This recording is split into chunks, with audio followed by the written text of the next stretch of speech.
let's look at a key case in tort for the area of negligence and particularly damage. This case is Barnett and Chelsea and Kensington Hospital, and it was heard in 1969.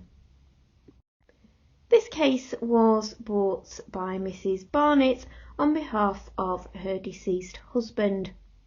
Mr. Barnett was a night watchman who unfortunately had been poisoned with arsenic having been put into his tea. He didn't know this had happened, however, so he went to hospital when he started to suffer from stomach pains and sickness. At the hospital, Chelsea and Kensington, he was seen by a nurse who spoke to the duty doctor, and Mr. Barnett was advised to go home and contact his GP.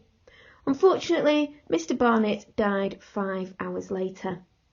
Regardless of whether the doctor saw him or not, Mr. Barnett would have died anyway, as there's nothing that can be done when someone ingests arsenic.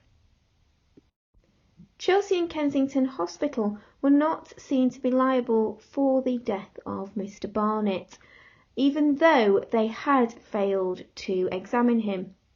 This was because this failure to examine him didn't cause his death.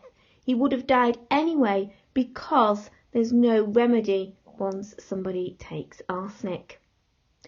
This is the case that can be used when supporting factual causation and is often referred to as the but-for test.